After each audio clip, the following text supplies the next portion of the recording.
Thank you everyone for being here. My name is Vaveris. I'm a research and innovation manager for EXUS AI Labs, which is the research and innovation division of EXUS.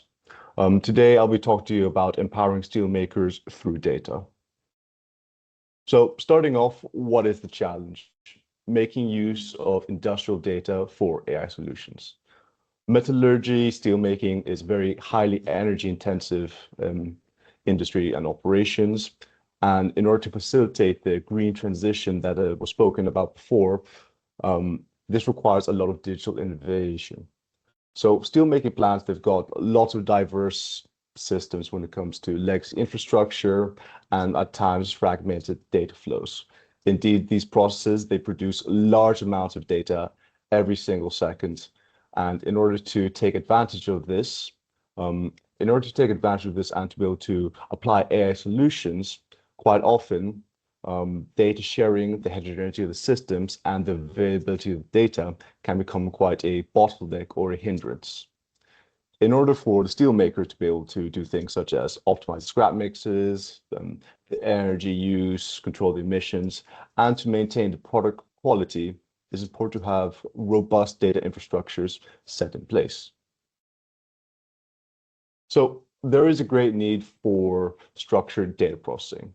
Raw industrial data, it can be very chaotic. And in order to be used by AI systems and models, it needs to be cleaned, aligned, and prepared. Without such data processing, data heterogeneity, such as the formats, the semantics, the timing, can become a major bottleneck. As part of ALCHIMIA's mission, we try to emphasize safety, trust, and smooth communication and transfer data between the steelmakers and the providers of the AI solutions. This is where ETL comes in, extract, transform, load, a process for data processing. So in ALCHIMIA, we developed a strong ETL pipeline that connects the existing plant data sources to the AI developers in this project. It's a crucial component in facilitating the federated and continual learning framework by ensuring that there's high quality data that is accessible for the model providers. The first step refers to extract. This is essentially when we get the data from the factories, the steelmakers, from the data providers in order to connect it to the AI solution providers. So we can connect to multiple different plant systems, different sensors, MES, enterprise resource planning, software components, data lakes across the various different sites. At this point, we handle the raw heterogeneous data streams, usually from legacy protocols and in different formats. And that's where we take it to the next part of the step, which is transform. This is a place where we clean, normalize, and align the data. So by cleaning the data, there's lots of things that will happen over here. We may remove errors, different outliers. We align timestamps, normalize the formats, fill missing values, even perhaps make sure that everything's in, if it's textual data, that everything's in the same language. So at this stage, we try to ensure that there's consistency across the different plants and sites so that federated learning models can generalize.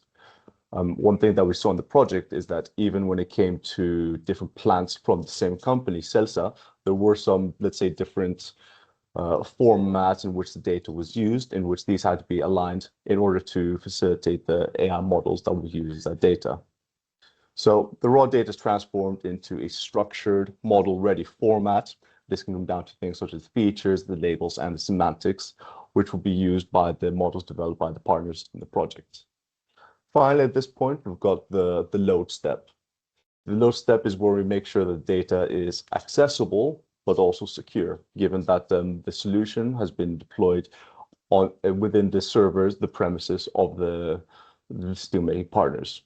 So we load the process data into local client or the edge environment for use in the federated learning architecture. So this is very important because it maintains data privacy. The data, it stays on site, and only the model updates are shared for federated learning. And this data, it's only accessible by people that have been given permission to access that data. So in this case, it will be the developers of the AI models. And this is a perfect setup for the continuous training and deployment models as part of ALCHIMIA's roadmap.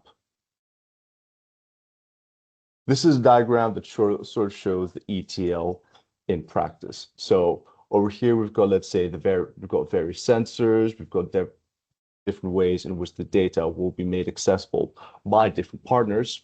At this point, specifically, one thing that we're using to access the data is that we're using Kafka in order to then pass it down to the data transformation components within the ETL pipeline. At this point, the data, it gets transformed, different techniques are used to make sure that it's standardized and put in a high quality format. Then when it's loaded onto the database over here, this database is only accessible to the external users that have the permissions. So in this case, it will be people like Santana and BF5. They can access this data in order to train their models and to continuously update them. So some of the impact and the applications of the ETL pipelines is steelmaking. Having robust data pipelines, steelmakers, they can do some of the various things that have been spoken about so far, such as optimize scrap mixtures, reduce energy consumptions, have lower CO2 emissions, and improve their product quality. In terms of scalability, the overall architecture has been built for replication across multiple plants and also other industrial domains, which I will touch on in the next slide. In terms of future directions, further development of this, standardizing smart data models, integrating with Industry 5.0 central processes, and continual learning allows us to adapt for changes in steelmakers to adapt for changes in operations.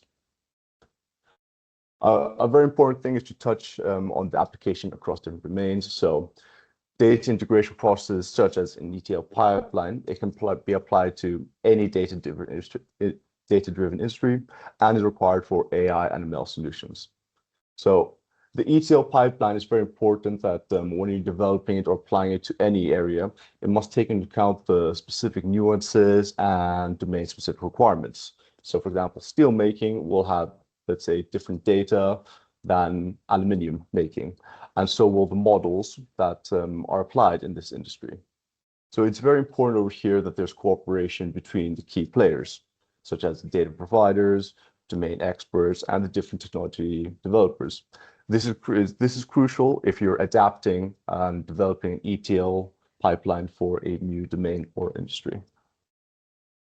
So to summarize, the data infrastructure, such as ETL, it's foundational for the success of any AI solution in heavy industry settings. The ETL pipeline that we developed here in ALCHIMIA, its purpose serves to act as a bridge between the data sources, which at times can be chaotic and not AI friendly, in order to allow them to facilitate the needs of AI models and solutions. So steelmakers who embrace such pipelines or data infrastructures, they're better positioned for more efficient processes and competitive production. Thank you. If anybody does have any questions, my email is over here, and there'll also be the Q&A session at the end.